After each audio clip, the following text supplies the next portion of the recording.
Bonjour, c'est Laurent. Aujourd'hui, on va aborder un nouveau point sur LinkedIn, c'est la succession de vos expériences professionnelles, autrement dit, votre CV.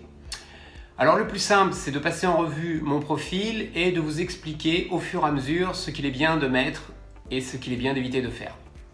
La première chose à respecter, comme sur un CV papier, bien sûr, c'est l'ordre chronologique de vos expériences, à savoir que la première qui doit apparaître doit être celle qui correspond au poste que vous occupez aujourd'hui.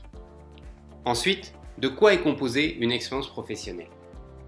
Eh bien, comme sur un CV, le titre correspond à la fonction que vous occupez.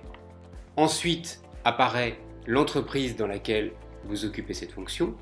Puis, la date de début et la date de fin si c'est une expérience passée. Sinon, vous verrez apparaître comme ici la date d'aujourd'hui. Et ensuite, un descriptif des différentes missions dont vous avez la charge dans votre job.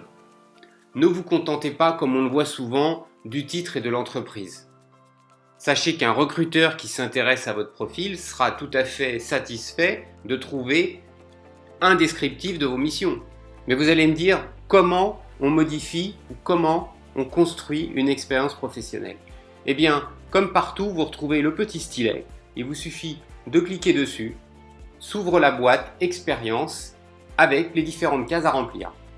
Donc l'intitulé de poste, l'entreprise, le lieu, ce n'est pas indispensable, bien évidemment les dates et puis la partie texte que vous pouvez aisément allonger pour y voir un peu plus clair quand vous saisissez vos missions. Une fois que c'est fait, vous n'avez plus qu'à enregistrer. Alors j'espère que tous ces petits conseils vous aideront à faire un joli profil LinkedIn sur la partie de vos expériences professionnelles.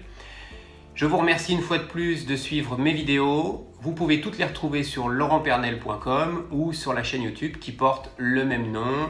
Je vous remercie et à bientôt.